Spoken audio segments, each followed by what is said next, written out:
The Nameless City. When I drew nigh the Nameless City, I knew it was accursed.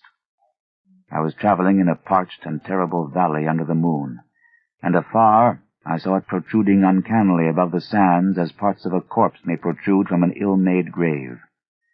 Fear spoke from the age-worn stones of this hoary survivor of the deluge, this great-grandmother of the eldest pyramid, and a viewless aura repelled me and bade me retreat from antique and sinister secrets that no man should see, and no man else had ever dared to see.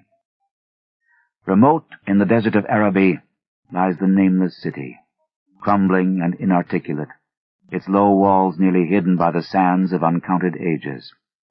It must have been thus before the first stones of Memphis were laid, and while the bricks of Babylon were yet unbaked.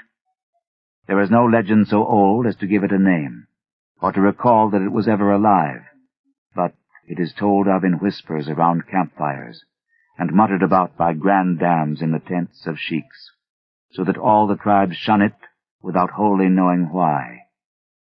It was of this place that Abdul al-Hazred, the mad poet, dreamed on the night before he sang his unexplainable couplet. That is not dead which can eternal lie, and with strange eons even death may die. I should have known that the Arabs had good reason for shunning the Nameless City, the city told of in strange tales but seen by no living man. Yet I defied them, and went into the untrodden waste with my camel. I alone have seen it, and that is why no other face bears such hideous lines of fear as mine, why no other man shivers so horribly when the night wind rattles the windows. When I came upon it in the ghastly stillness of unending sleep, it looked at me, chilly from the rays of a cold moon amidst the desert's heat. And as I returned its look, I forgot my triumph at finding it, and stopped still with my camel to wait for the dawn. For hours I waited, till the east grew gray and the stars faded, and the gray turned to roseal light edged with gold. I heard a moaning, and saw a storm of sand stirring among the antique stones, though the sky was clear and the vast reaches of the desert still.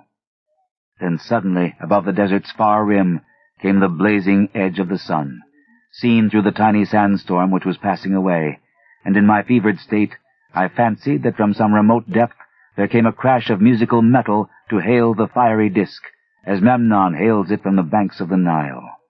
My ears rang, and my imagination seethed, as I led my camel slowly across the sand to that unvocal stone place, that place too old for Egypt and Meroe to remember, that place which I alone of living men had seen. In and out amongst the shapeless foundations of houses and palaces I wandered, finding never a carving or inscription to tell of those men, if men they were, who built the city and dwelt therein so long ago. The antiquity of the spot was unwholesome, and I longed to encounter some sign or device to prove that the city was indeed fashioned by mankind. There were certain proportions and dimensions in the ruins which I did not like. I had with me many tools, and dug much within the walls of the obliterated edifices, but progress was slow, and nothing significant was revealed. When night and the moon returned, I felt a chill wind which brought new fear, so that I did not dare to remain in the city. And as I went outside the antique walls to sleep, a small sighing sandstorm gathered behind me, blowing over the gray stones, though the moon was bright and most of the desert still. I waked just at dawn from a pageant of horrible dreams, my ears ringing as from some metallic peal. I saw the sun peering redly through the last gusts of a little sandstorm that hovered over the Nameless City, and marked the quietness of the rest of the landscape. Once more I ventured within those brooding ruins that swelled beneath the sand like an ogre under a coverlet, and again dug vainly for relics of the forgotten race. At noon I rested, and in the afternoon I spent much time tracing the walls and the bygone streets, and the outlines of the nearly vanished buildings. I saw that the city had been mighty indeed, and wondered at the sources of its greatness. To myself, I pictured all the splendors of an age so distant that Chaldea could not recall it, and thought of Sarnath the Doomed, that stood in the land of Manar when mankind was young, and of Ib, that was carven of grey stone before mankind existed. All at once, I came upon a place where the bedrock rose stark through the sand and formed a low cliff, and here I saw with joy what seemed to promise further traces of the antediluvian people. Hewn rudely on the face of the cliff were the unmistakable facades of several small, squat rock houses or temples, whose interiors might preserve many secrets of ages too remote for calculation, though sandstorms had long since effaced any carvings which may have been outside. Very low and sand-choked were all of the dark apertures near me, but I cleared one with my spade and crawled through it, carrying a torch to reveal whatever mysteries it might hold. When I was inside, I saw that the cavern was indeed a temple, and beheld plain signs of the race that had lived and worshipped before the desert was a desert. Primitive altars, pillars, and niches, all curiously low, were not absent, and though I saw no sculptures nor frescoes, there were many singular stones clearly shaped into symbols by artificial means. The lowness of the chiseled chamber was very strange, for I could hardly more than kneel upright, but the area was so great that my torch showed only part at a time. I shuddered oddly in some of the far corners, for certain altars and stones suggested forgotten rites of terrible, revolting, and inexplicable nature, and made me wonder what manner of men could have made and frequented such a temple. When I had seen all that the place contained, I crawled out again, avid to find what the other temples might yield. Night had now approached, yet the tangible things I had seen made curiosity stronger than fear, so that I did not flee from the long moon-cast shadows that had daunted me when first I saw the Nameless City. In the twilight, I cleared another aperture, and with a new torch crawled into it, finding more vague stones and symbols, though nothing more definite than the other temple had contained. The room was just as low, but much less broad, ending in a very narrow passage crowded with obscure and cryptical shrines. About these shrines I was prying, when the noise of a wind and of my camel outside broke through the stillness and drew me forth to see what could have frightened the beast. The moon was gleaming vividly over the primeval ruins, lighting a dense cloud of sand that seemed blown by a strong but decreasing wind from some point along the cliff ahead of me. I knew it was this chilly, sandy wind which had disturbed the camel, and was about to lead him to a place of better shelter, when I chanced to glance up, and saw that there was no wind atop the cliff. This astonished me, and made me fearful again, but I immediately recalled the sudden local winds I had seen and heard before at sunrise and sunset, and judged it was a normal thing. I decided that it came from some rock fissure leading to a cave, and watched the troubled sand to trace it to its source, soon perceiving that it came from the black orifice of a temple a long distance south of me, almost out of sight. Against the choking sand cloud I plodded toward this temple, which, as I neared it, loomed larger than the rest, and showed a doorway far less clogged with caked sand. I would have entered, had not the terrific force of the icy wind almost quenched my torch. It poured madly out of the dark door, sighing uncannily as it ruffled the sand and spread about the weird ruins. Soon it grew fainter, and the sand grew more and more still, till finally all was at rest again. But a presence seemed stalking among the spectral stones of the city, and when I glanced at the moon, it seemed to quiver as though mirrored in unquiet waters. I was more afraid than I could explain, but not enough to dull my thirst for wonder. So as soon as the wind was quite gone, I crossed into the dark chamber from which it had come. This temple, as I had fancied from the outside, was larger than either of those I had visited before, and was presumably a natural cavern, since it bore winds from some region beyond. Here I could stand quite upright, but saw that the stones and altars were as low as those in the other temples. On the walls and roof, I beheld for the first time some traces of the pictorial art of the ancient race, curious curling streaks of paint that had almost faded or crumbled away. And on two of the altars I saw, with rising excitement, a maze of well-fashioned curvilinear carvings.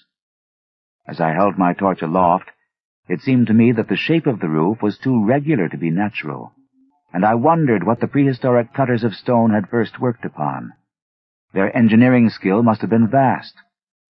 Then a brighter flare of the fantastic flame showed me that for which I had been seeking, the opening to those remoter abysses whence the sudden wind had blown, and I grew faint when I saw that it was a small and plainly artificial door chiseled in the solid rock. I thrust my torch within, beholding a black tunnel with the roof arching low over a rough flight of very small, numerous, and steeply descending steps. I shall always see those steps in my dreams, for I came to learn what they meant. At the time, I hardly knew whether to call them steps or mere footholds in a precipitous descent. My mind was whirling with mad thoughts, and the words and warnings of Arab prophets seemed to float across the desert from the land that men know to the nameless city that men dare not know. Yet I hesitated only a moment before advancing through the portal and commencing to climb cautiously down the steep passage, feet first, as though on a ladder. It is only in the terrible phantasms of drugs or delirium that any other man can have had such a descent as mine. The narrow passage led infinitely down, like some hideous haunted well, and the torch I held above my head could not light the unknown depths toward which I was crawling. I lost track of the hours and forgot to consult my watch, though I was frightened when I thought of the distance I must be traversing. There were changes of direction and of steepness, and once I came to a long, low, level passage where I had to wriggle feet first along the rocky floor, holding my torch at arm's length beyond my head. The place was not high enough for kneeling. After that were more of the steep steps, and I was still scrambling down interminably when my failing torch died out. I do not think I noticed it at the time, but when I did notice it, I was still holding it high above me as if it were ablaze. I was quite unbalanced with that instinct for the strange and the unknown which has made me a wanderer upon earth and a haunter of far, ancient, and forbidding places. In the darkness, there flashed before my mind fragments of my cherished treasury of demoniac lore, sentences from Al-Hazred, the mad Arab, paragraphs from the apocryphal nightmares of Damascius, and infamous lines from the delirious Images du Monde of Gautier de Metz. I repeated queer extracts, and muttered of Afrasiab and the demons that floated with him down the Oxus, later chanting over and over again a phrase from one of Lord Dunsany's tales, the unreverberate blackness of the abyss. Once, when the descent grew amazingly steep, I recited something in sing-song from Thomas Moore, until I feared to recite more. A reservoir of darkness, black as witches' cauldrons are, when filled with moon drugs in the eclipse distilled. Leaning to look if foot might pass down through that chasm, I saw beneath, as far as vision could explore, the jetty sides as smooth as glass, looking as if just varnished o'er with that dark pitch the sea of death throws out upon its slimy shore. Time had quite ceased to exist when my feet again felt a level floor, and I found myself in a place slightly higher than the rooms in the two smaller temples, now so incalculably far above my head. I could not quite stand, but could kneel upright, and in the dark I shuffled and crept hither and thither at random. I soon knew that I was in a narrow passage, whose walls were lined with cases of wood, having glass fronts. As in that Paleozoic and abysmal place, I felt of such things as polished wood and glass. I shuddered at the possible implications. The cases were apparently ranged along each side of the passage at regular intervals, and were oblong and horizontal, hideously like coffins in shape and size. When I tried to move 2 or 3 for further examination, I found they were firmly fastened. I saw that the passage was a long one, so floundered ahead rapidly in a creeping run that would have seemed horrible had any eye watched me in the blackness, crossing from side to side occasionally to feel of my surroundings and be sure the walls and rows of cases still stretched on. Man is so used to thinking visually that I almost forgot the darkness and pictured the endless corridor of wood and glass in its low-studded monotony as though I saw it. And then, in a moment of indescribable emotion, I did see it. Just when my fancy merged into real sight, I cannot tell, but there came a gradual glow ahead, and all at once I knew that I saw the dim outlines of the corridor and the cases, revealed by some unknown subterranean phosphorescence. For a little while, all was exactly as I had imagined it, since the glow was very faint. But as I mechanically kept on stumbling ahead into the stronger light, I realized that my fancy had been but feeble. This hall was no relic of crudity like the temples in the city above, but a monument of the most magnificent and exotic art. Rich, vivid, and daringly fantastic designs and pictures formed a continuous scheme of mural painting whose lines and colors were beyond description. The cases were of a strange golden wood, with fronts of exquisite glass, and contained the mummified forms of creatures outreaching in grotesqueness the most chaotic dreams of man. To convey any idea of these monstrosities is impossible. They were of the reptile kind, with body lines suggesting sometimes the crocodile, sometimes the seal, but more often nothing of which either the naturalist or the paleontologist ever heard. In size, they approximated a small man, and their forelegs bore delicate and evidently flexible feet, curiously like human hands and fingers. But strangest of all were their heads, which presented a contour violating all known biological principles. To nothing can such things be well compared. In one flash, I thought of comparisons as varied as the cat, the bulldog, the mythic satyr, and the human being. Not Jove himself had so colossal and protuberant a forehead, yet the horns, and the noselessness, and the alligator-like jaw placed the things outside all established categories. I debated for a time on the reality of the mummies, half suspecting they were artificial idols, but soon decided they were indeed some Paleologian species which had lived when the Nameless City was alive. To crown their grotesqueness, most of them were gorgeously enrobed in the costliest of fabrics, and lavishly laden with ornaments of gold, jewels, and unknown shining metals.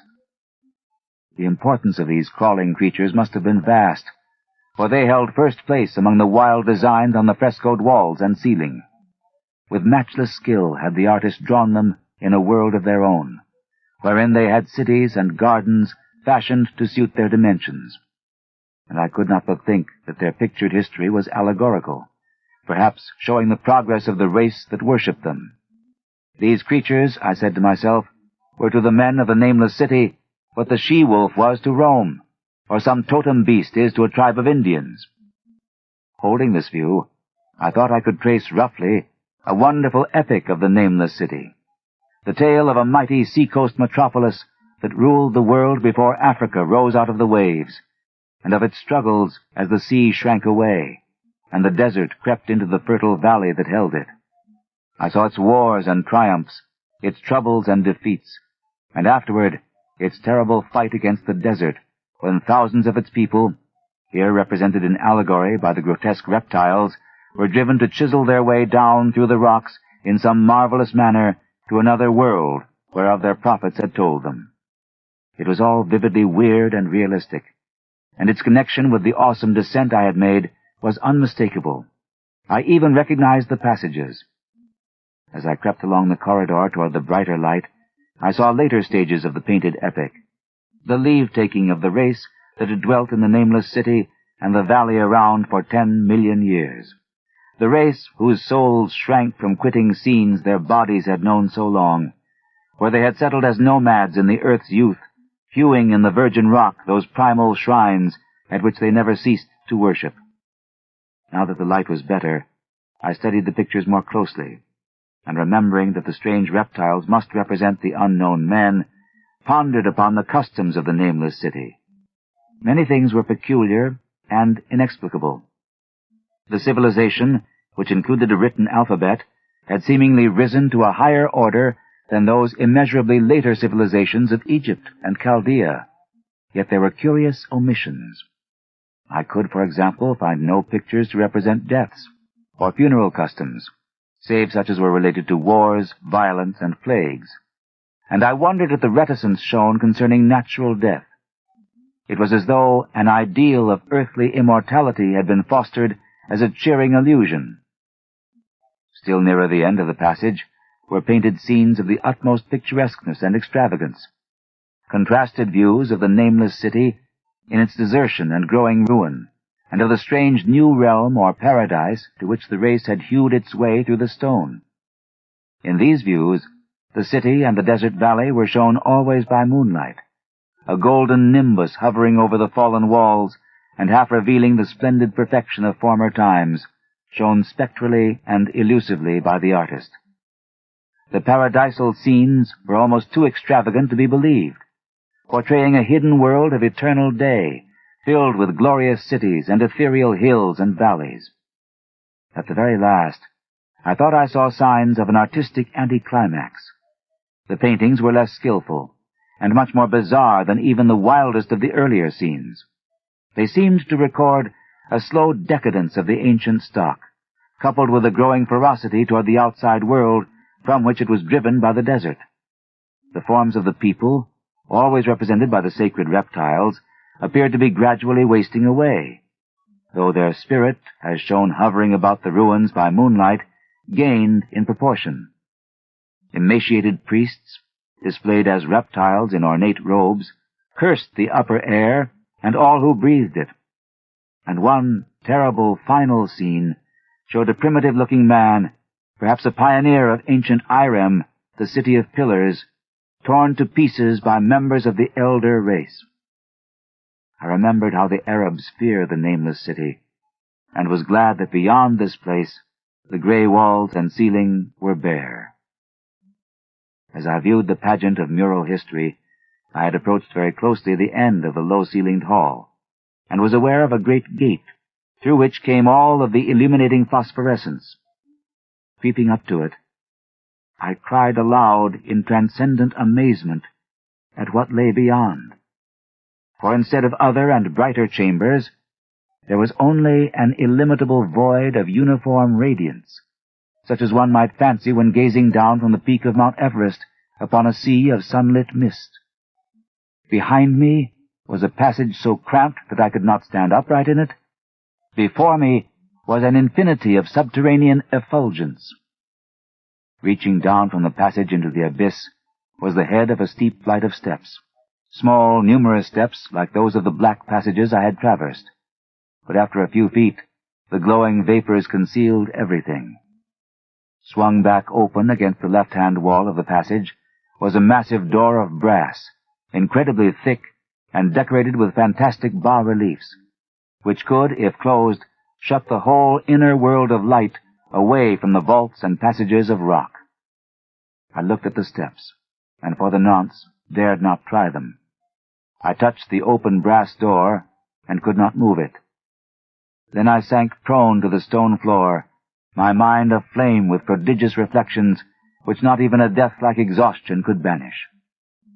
As I lay still with closed eyes, free to ponder, many things I had lightly noted in the frescoes came back to me with new and terrible significance.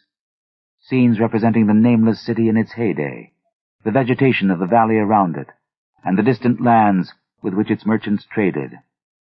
The allegory of the crawling creatures puzzled me by its universal prominence, and I wondered that it should be so closely followed in a pictured history of such importance. In the frescoes, the Nameless City had been shown in proportions fitted to the reptiles.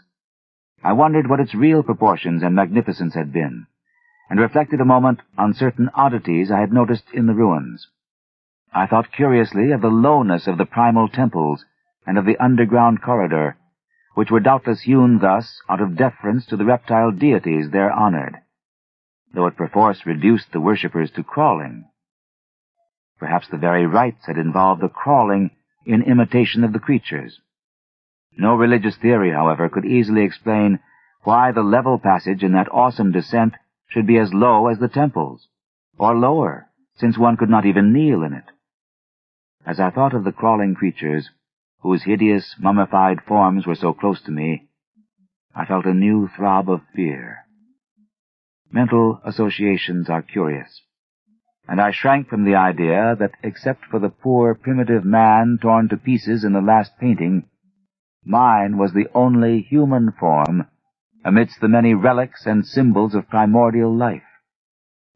But as always in my strange and roving existence, wonder soon drove out fear, for the luminous abyss and what it might contain presented a problem worthy of the greatest explorer. That a weird world of mystery lay far down that flight of peculiarly small steps I could not doubt, and I hoped to find there those human memorials which the painted corridor had failed to give. The frescoes had pictured unbelievable cities, hills, and valleys in this lower realm, and my fancy dwelt on the rich and colossal ruins that awaited me.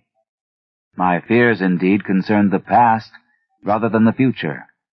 Not even the physical horror of my position in that cramped corridor of dead reptiles and antediluvian frescoes, miles below the world I knew, and faced by another world of eerie light and mist, could match the lethal dread I felt at the abysmal antiquity of the scene and its soul.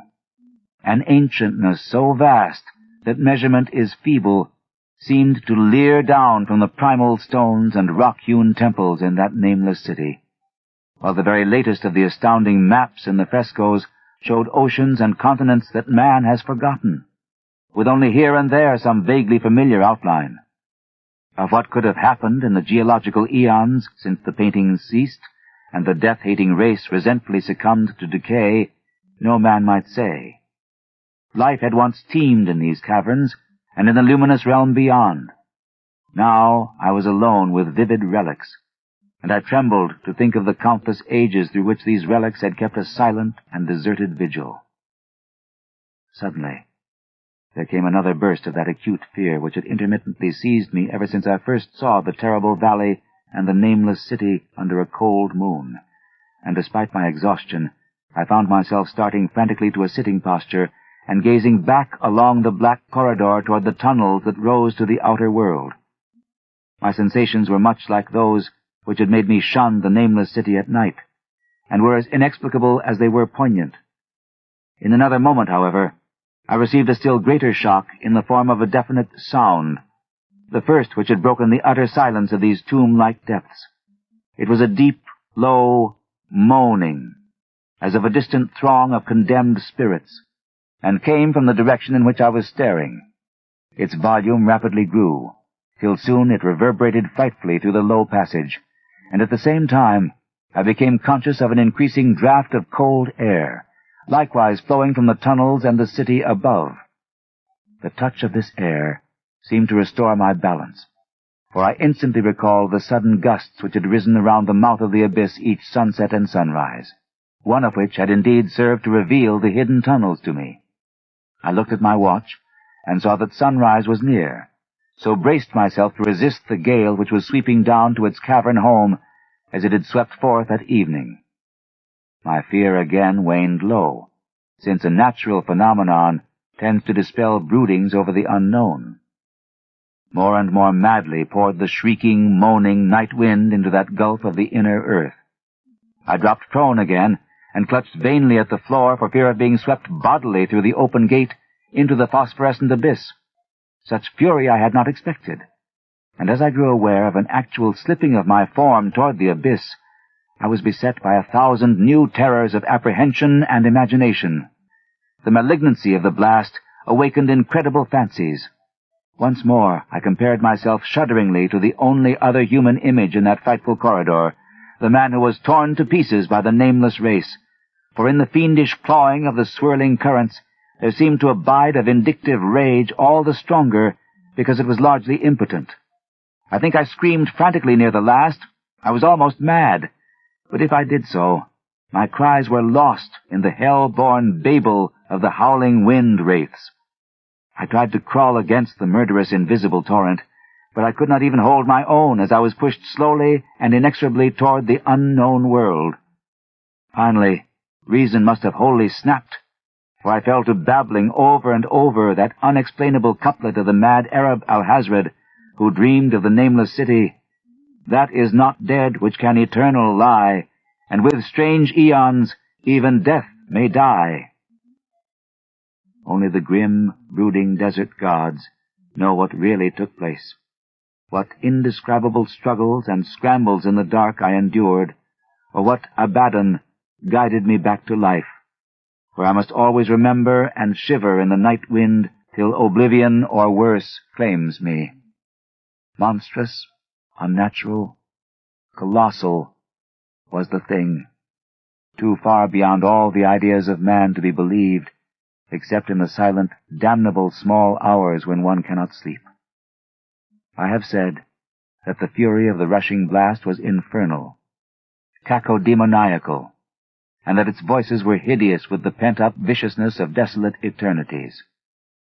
Presently those voices, while still chaotic before me, seemed to my beating brain to take articulate form behind me, and down there, in the grave of unnumbered eon-dead antiquities, leagues below the dawn-lit world of men, I heard the ghastly cursing and snarling of strange-tongued fiends. Turning, I saw outlined against the luminous ether of the abyss what could not be seen against the dusk of the corridor, a nightmare horde of rushing devils, hate-distorted, grotesquely panoplied, half-transparent, devils of a race no man might mistake, the crawling reptiles of the nameless city. And as the wind died away, I was plunged into the ghoul-peopled blackness of earth's bowels, for behind the last of the creatures, the great brazen door clanged shut with a deafening peal of metallic music, whose reverberations swelled out to the distant world to hail the rising sun, as Memnon hails it from the banks of the Nile.